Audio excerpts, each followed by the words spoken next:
우리는 지난 시간에 예수님이 우리를 율법으로부터 자유하게 하신다는 말씀을 나누었습니다.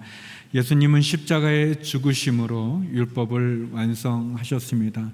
주님의 십자가의 죽음은 우리를 죄로부터, 사망으로부터, 심판으로부터 자유하게 하셨습니다. 또한 예수님은 율법의 마침이 되셨습니다. 십자가의 죽음으로 율법의 요구를 완성하셨고 율법의 종지부를 찍으셨습니다. 그리고 예수님은 우리를 율법에서 은혜의 자리로 인도하십니다. 우리의 신앙이 박제화된 신앙이 아니라 살아있는 신앙, 기쁨과 감사와 감격이 있는 은혜의 신앙으로 우리를 인도한다는 그런 말씀을 나눴습니다. 오늘 저는 오늘 본문을 통해서 우리 안에 있는 두 가지의 본성, 즉 선을 행하고 싶은 본성을 가진 나와 원하지 않지만 악을 행하는 나 자신의 본성 사이에서의 갈등과 절망을 나누고 그 속에서 예수님으로 말미암아 회복되는 구원의 말씀을 나누기를 원합니다.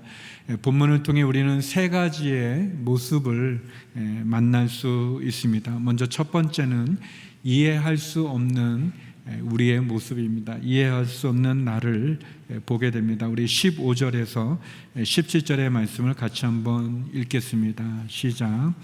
나는 내가 행하는 것을 이해할 수 없습니다. 이는 내가 원하는 것은 행하지 않고 오히려 증오하는 것을 행하기 때문입니다. 내가 원하지 않는 것을 행한다면 나는 율법이 선하다는 것을 시인하는 것입니다. 그러나 지금 그것을 행하는 사람은 내가 아니라 내 안에 거하는 죄입니다. 15절부터 사도 바울은 인칭대명사를 우리, 그 전까지는 우리로 사용했었는데 이제는 나로 바꾸고 있는 것을 보게 됩니다. 우리는 바울의 솔직하고 진실한 고백을 듣게 됩니다. 그것은 이해할 수 없는 내가 있다는 것입니다.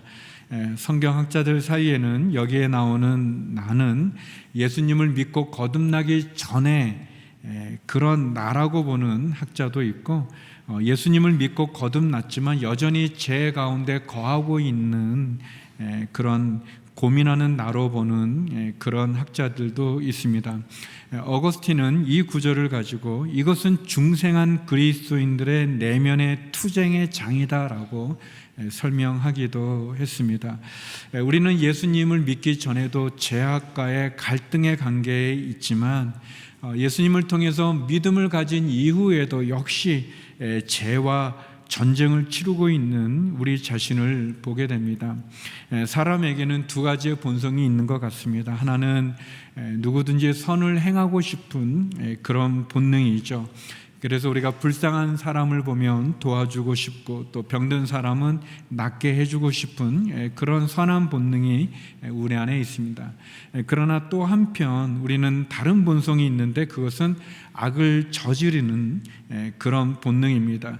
죄를 짓고 또 사람들을 미워하고 시기하고 또 유혹에 넘어가기도 하고 또 죄악을 즐기는 그런 악한 본능이 우리 가운데 있습니다. 어떻게 한 사람 안에 정반대되어지는 이 두 가지 본성이 공존하는지 참 이해할 수 없는 그런 모습입니다. 그래서 사도 바울은 15절에서 이해할 수 없는 내가 있다고 얘기합니다.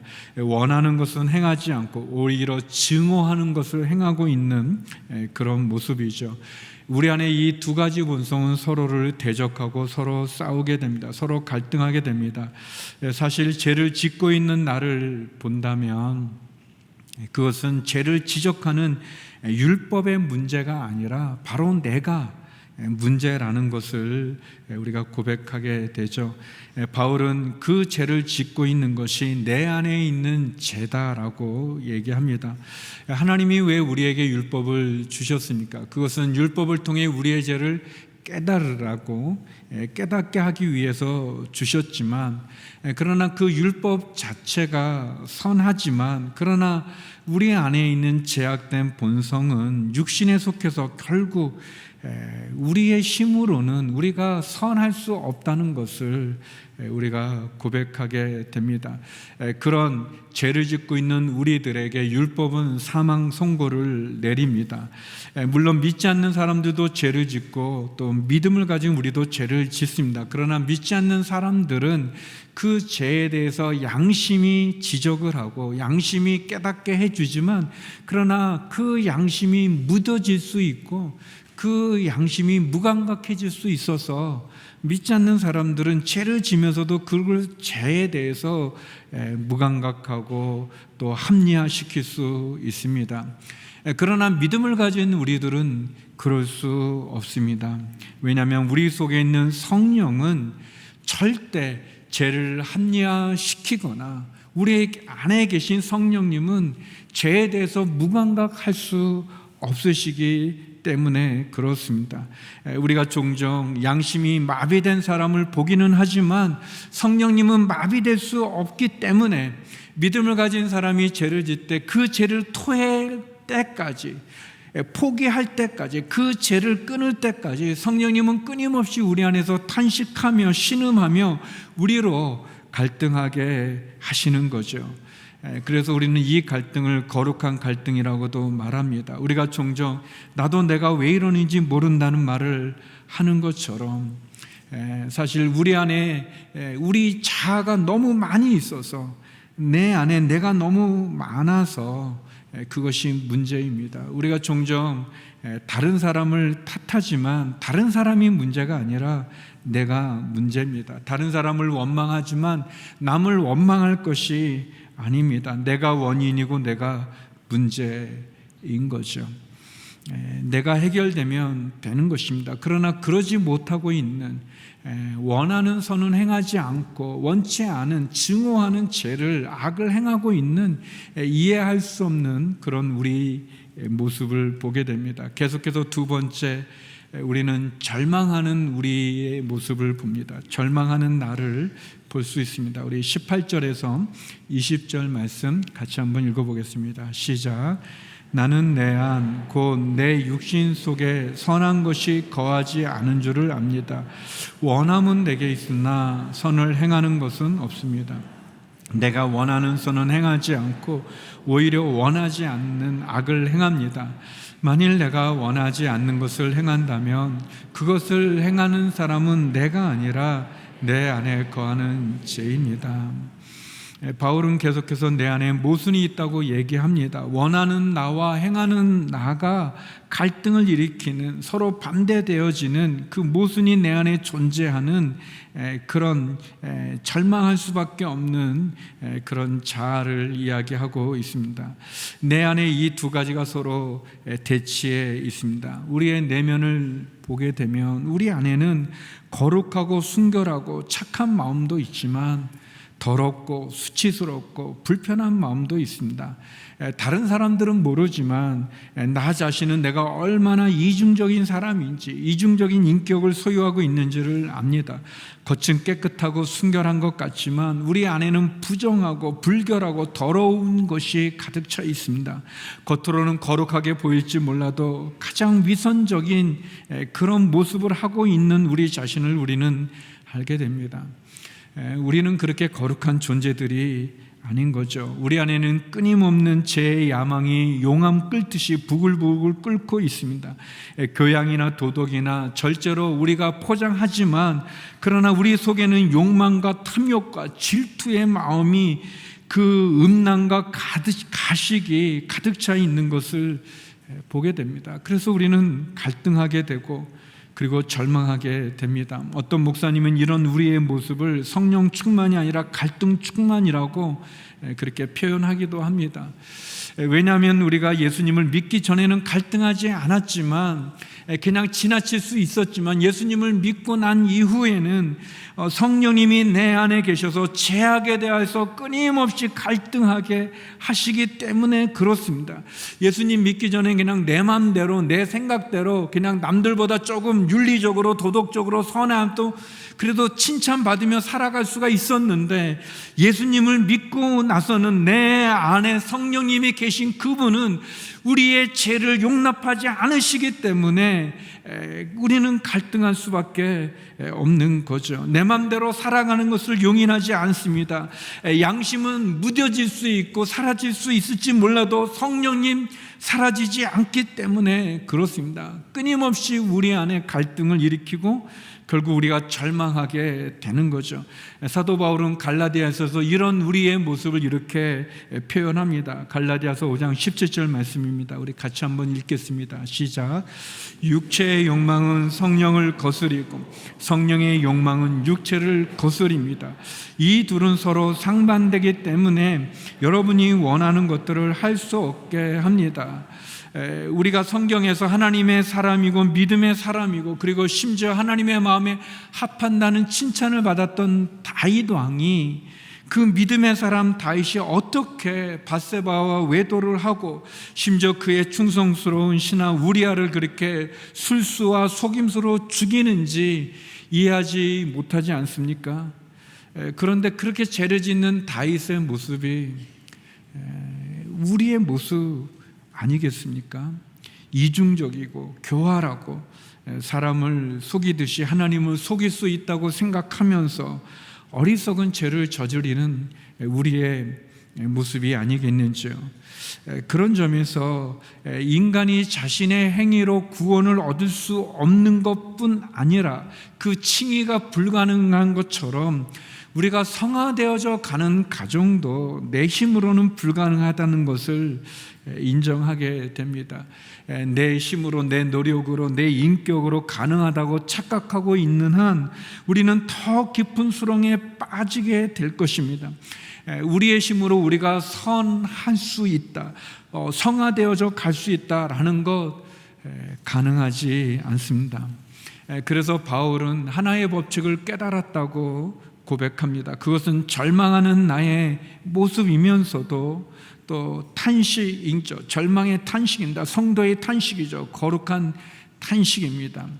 우리 21절에서 23절 말씀을 같이 한번 읽어보겠습니다. 시작. 그러므로 나는 하나의 법칙을 깨달았습니다. 곧 선을 행하기 원하는 나에게 악이 함께 있다는 것입니다. 내가 속 사람으로는 하나님의 법을 즐거워하지만 내 지체 안에서 하나의 다른 법이 내 마음의 법과 싸워 나를 내 지체 안에 있는 제 법의 포로로 잡아가는 것을 봅니다. 사도 바울은 21절에서 선을 행하고 싶은 나에게 악이 있다고 말합니다. 이것이 우리의 한계입니다. 인간의 실존의 모습이고 정직하고 진실한 모습이죠. 이상적인 나와 현실의 나가 갈등합니다. 겉은 깨끗한데 속은 더러운 나, 거룩을 추구하지만 세속 가운데 머물고 있는 나, 순결과 정직하기를 원하지만 외도와 거짓으로 가득 찬 나, 마치 건강해야 될 몸에 질병을 가지고 있는 것처럼 이런 우리의 현실 앞에 우리는 절망하게 됩니다. 절망합니다. 속사람은 하나님의 법을 즐거워하지만 내 안에 또 다른 법이 있어서 나를 제 법의 포로로 이끌어 가고 있는 그런 절망하는 나를 보게 됩니다. 우리가 하나님의 말씀대로 살기를 원하고 소망하지만 이렇게 고백하려고 행동하지만 우리 안에 있는 다른 법이 안개처럼 우리를 덮쳐서 우리가 싫어하는 죄의 행동을 하게 합니다. 죄의 자리에 서게 합니다. 마치 중독 걸린 환자처럼 원하지 않지만 어느새 내가 그 죄악 가운데, 그 자리 가운데 있는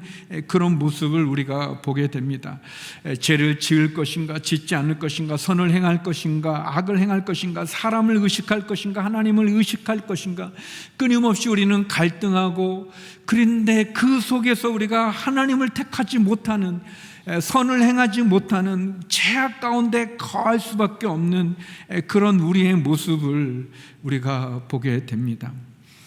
그리고 우리는 이런 한계를 가진 그런 존재라는 것을 깨닫게 되고, 내가 별 볼 일 없구나, 내가 아무것도 아니구나 라는 것을 깨달으며 우리는 절망하고 탄식하게 됩니다. 나도 나를 어쩌지 못하는 그런 근본적인 그런 한계, 우리 힘으로는 도저히 어떻게 할 수 없는, 어떻게 보면 불쌍하고 비참하고 우리 안에 스스로 구원을 가질 수 없는 그런 무력한 존재라는 그런 탄식을 하게 됩니다. 이것이 사도 바울이 24절에서 하는 그 유명한 탄식, 그의 성도의 거룩한 그의 고백이며 거룩한 탄식입니다. 24절의 고백입니다. 같이 한번 읽어보겠습니다. 시작. 아, 나는 비참한 사람입니다. 이 사망의 몸에서 누가 나를 구해내겠습니까? 바울은 탄식합니다. 두 가지를 탄식하죠. 나는 비참한 사람입니다. 누가 이 사망의 몸에서 나를 건져내겠습니까? 라는 탄식을 하게 됩니다. 우리 안에 있는 두 본성 앞에서, 우리 안에 있는 하나의 법칙 안에서 원하는 선은 행하지 못하고 증오하는 악을 행하고 있는 내 자신의 실존 앞에서 탄식하는 거죠. 마치 우리도 역시 그렇게 고백하지 않습니까? 하나님, 저는 어리석고 부족하고 외롭고 비참한 인간입니다. 하나님, 나는 내 힘으로 내가 어떻게 할 수 없습니다. 내 힘으로는 도저히 내 안에 있는 이 본성을 해결할 수가 없습니다. 도와주십시오. 살려주십시오. 구원하여 주십시오라는 탄식을 우리도 주님 앞에 하게 되는 거죠. 사도 바울의 이 탄식은 거룩한 탄식입니다. 왜냐하면 이 탄식을 통해 바울은 자신이 누구인지를 깨닫고 자신의 한계를 깨닫고 하나님의 도움 없이는 구원에 이를 수 없는 인간의 한계를 고백하는 탄식이기 때문에 그렇습니다. 이 24절을 예전 개역 성경은 오라 나는 공고한 사람이로다, 이 사망의 몸에서 누가 나를 건져내라라고 번역했고, 현대어 성경은 이제 여러분은 내 형편이 어떻다는 것을 아셨을 것입니다. 아, 나는 얼마나 비참한 처지에 놓인 인간입니까? 누가 이 죽을 수밖에 없는 노예 상태에서 나를 해방시켜 줄 것입니까? 라고 번역했습니다. 사랑하는 성도 여러분, 우리 나만 알고 있는 비밀과 같은 그것이 모든 사람들에게 드러나게 됐을 때 우리는 그 수치스러움, 그 창피함 속에서 어쩌지 못하고 사람들은 나를 괜찮게 아는 것 같은데 내가 나를 볼 때 나는 너무나 볼품없는 인간인, 너무나 내 안에 위선적이고 외식적인 그것으로 가득 차 있는 나를 보면서 절망할 수밖에 없는 그런 상황 속에서 사도 바울이 드리는 그 거룩한 탄식과 같은 그런 탄식을 우리도 고백하지 않겠습니까? 하나님의 율법 편에 서 있는 나와 제 측면에 서 있는 나를 보면서 우리는 탄식하게 됩니다. 하나님의 법을 따르고 싶고 즐거워하고 싶은 그런 내 모습과 함께 제 욕망 속에, 육신 속에 갇혀있고 그 죄를 즐기고 있는 그런 나의 모습 속에 절망하고 탄식하게 되는 거죠. 그런데 이 절망하는 내 모습이 결론이 아니라는 것입니다. 끝이 아니라는 것입니다. 왜냐하면 하나님께서 우리를 이 절망 가운데 그냥 내버려 두시는 분이 아니시기 때문에 그렇습니다. 그래서 바울은 25절에 이렇게 고백하는 거죠. 세 번째, 회복하는 나를 이야기합니다. 25절의 고백입니다. 같이 한번 읽겠습니다. 시작. 우리 주 예수 그리스도로 인해 하나님께 감사드립니다. 그러므로 나 자신은 마음으로는 하나님의 법을, 육신으로는 제 법을 섬기고 있습니다. 바울이 24절에서 하나님, 나는 비참한 인간입니다. 하나님, 살려주십시오. 내 힘으로는 이 문제가 풀리지 않습니다. 도와주십시오라고 그렇게 탄식했던 바울은 놀라운 깨달음을 갖게 되는 거죠. 그의 눈이 열려서 보게 되는 거죠. 마찬가지로 이 시간 저와 여러분, 우리의 눈이 열려서 깨닫기를 원합니다. 보게 되기를 원합니다. 그것은 선을 행하기로 결심하는 순간 제가 나를 넘어뜨리지만, 하나님의 말씀을 따라 살려고 하지만 어느 순간 내 욕심과 욕망을 따라가 있는 내 모습이지만, 순결하고 거룩하게 살아가고 싶지만 더러움과 음란함 속에 죄를 짓고 있는 내 모습이지만, 그래서 우리는 절망하고 탄식할 수밖에 없지만 그것이 결론이 아니라, 그것이 끝이 아니라 우리에게는 이런 나를 구원하여 주시는 하나님이 계시다는 사실입니다. 예수 그리스도가 계시다는 사실입니다. 마치 우리가 벼랑 끝에 서 있는데 이런 나를 위해서 무언가를 해주시는 분이 계시다는 겁니다. 우리를 회복시키시는 분이 계시다는 겁니다. 그것은 예수 그리스도이십니다. 답은 예수 그리스도이십니다. 우리 유진 피터스 목사님이 번역한 그 메시지 성경으로 우리 25절을, 사도 바울이 고백한 25절을 다시 한번 우리 읽어보겠습니다. 시작. 감사하게도 답이 있습니다. 바로 예수 그리스도께서 그 같은 일을 하실 수 있고 또 하신다는 것입니다. 마음과 생각으로는 하나님을 섬기고 싶어 하지만 제 세력에 끌려 전혀 엉뚱한 일을 행하는 우리의 모순 가득 찬 삶 속에 들어오셔서 그분은 모든 것을 바로 세우는 일을 행하셨습니다. 아멘. 우리 안에 있는 그 두 본성의 싸움을 우리가 어떻게 해결할 수 없을 때, 그때 우리의 답은 예수 그리스도에게 나아가는 것입니다. 왜냐하면 예수 그리스도 안에 있는 사람에게는 결코 정죄함이 없기 때문에 그렇습니다. 우리는 성령의 지배를 받아야 합니다. 생명의 성령의 법이 죄와 사망의 법에서 우리를 해방하기 때문에 그렇습니다. 우리가 승리할 수 있는 근거는 예수님의 십자가입니다. 우리 안에는 선한 것이 없습니다. 우리를 구원할 능력도 없습니다. 우리 자신으로는 결코 구원을 받을 수 없죠. 예수 그리스도만이 정답입니다. 구원은 예수님에게 있습니다. 우리의 구원이 만약 희미하다면 왜 희미할까요? 그것은 우리가 철저하게 우리 자신이 죄인이라는 사실을 고백하지 못하기 때문에 그렇습니다. 아직까지는 내가 괜찮다고 생각하기 때문에 그렇습니다. 내가 할 수 있다고 생각하기 때문에 그렇습니다. 이 정도면 다른 사람들에 비해 낫다는 그런 교만한 생각 때문에 그렇습니다. 그러나 아닙니다. 우리 안에 선한 것이 없습니다. 우리 자신이 우리를 구원할 수 없습니다. 사도 바울의 그 거룩한 성도의 탄식과 같이 우리는 그냥 비참한 존재일 뿐입니다. 부끄러울 존재일 뿐입니다. 넘어지고 쓰러지고 실수하고 또 실수할 수밖에 없는 존재입니다. 우리 모두는 다 예수님이 필요한 존재들입니다. 그래서 구원의 시작은 내가 죄인이라는 것을 고백하는 것에서 시작이 되는 것이죠. 나는 치유가 필요한 사람, 상처가 내게 있다는 것, 나는 더럽고 부끄러운 죄인이라는 것, 내 스스로는 나를 구원할 수 없고 아무것도 할 수 없다는, 그래서 주님이 내게 필요하다는, 십자가의 보혈이 내게 필요하다는 그런 고백이 우리를 구원의 길로 인도해주고 우리를 회복시켜 주시는 것입니다. 나를 구원해주는 주체가 내가 아니라 하나님인 거죠. 나를 축복해주는 주체가 이런 상황과 환경이 아니라 하나님이라는 것을 고백하게 되어질 때, 복의 근원 되시는 하나님께서 우리 죄를 위해 십자가를 지신 예수 그리스도께서 죄와 사망의 법에서 우리를 해방시킨 성령님의 능력 안에서 우리가 새로워질 수 있는 것입니다.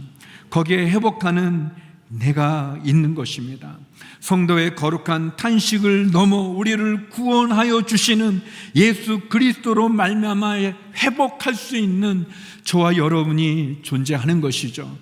사랑하는 성도 여러분, 새벽이 오기 전에 가장 짙은 어둠이 내리는 것처럼 우리는 로마서 7장의 그 짙은 어둠 속에, 그 고민 속에, 그 좌절의 탄식을 통해서 우리는 로마서 8장의 영광의 능력의 자리로 나아갈 수가 있는 것입니다. 골고다의 십자가의 그 고통과 처절한 아픔을 통해서 그 부활의 영광 가운데, 승리 가운데 나가는 것처럼 우리는 우리 자신에 대한 철저한, 처절한 그러한 탄식을 통해 우리가 얼마나 큰 죄인인지에 대한 각성과 깨달음을 통해서 예수님만이 정답이고 예수님만이 나를 구원할 수 있다는 그 빛 가운데로 나갈 수가 있는 것입니다. 우리 안에 이해할 수 없는 그 두 분성 사이에 있는 내 모습과 그 속에서 절망하는, 원하는 선은 행하지 않고 증오하는 악을 행하고 있는 죄악 가운데 있는 나 속에 절망하는 그 우리를 통해서, 그 탄식을 통해서 우리는 십자가를 발견하고 예수 그리스도를 만나고, 그리고 그 예수 그리스도를 통해 우리를 회복시키시는 하나님의 사랑과 성령의 역사 가운데 나갈 수가 있는 것입니다. 사랑하는 성도 여러분, 우리는 날마다 나에게 찾아오는 죄악과 끊임없는 싸움에 승리해야 될 것입니다. 영적으로 육적으로 갈등과 유혹에서 우리 자신을 지켜야만 될 것입니다. 집요한 죄의 습관과 중독, 상처와 고통 속에서 우리는 끊임없이 하나님께 나가야 될 것입니다. 예수님을 만나야 될 것입니다. 우리 자신으로는 아무것도 아님을 고백하고 하나님 앞에 한 불쌍하고 가련하고, 그리고 하나님의 도움이 필요한 존재로서 예수 그리스도를 붙잡고 십자가를 바라보면서 나가야 될 것입니다. 그때 하나님만이, 예수님만이, 성령님께서 우리를 회복시켜 주시는 것이죠. 그 복음이 우리를 죄로부터 자유하게 하는 것입니다. 사랑하는 성도 여러분, 예수님을 바라보십시오. 십자가를 바라보십시오. 하나님께 도움을 구하십시오. 그분이 우리를 자유케 하십니다. 기도하시겠습니다. 거룩하신 아버지 하나님, 사도 바울의 거룩한 탄식이 우리의 탄식이 되게 하여 주시고 우리를 구원하여 주시는 예수 그리스도, 그분으로 승리하는 삶을 살아가는 저희들이 되게 하여 주옵소서. 죄악 가운데 거할 때마다 예수님 바라보게 하시고, 죄악 앞에 절망할 때마다 우리를 회복시키시는 십자가 앞에 나아가 구원의 자유를 누리는 저희들이 되게 하여 주시옵소서. 예수님 이름으로 기도드립니다. 아멘.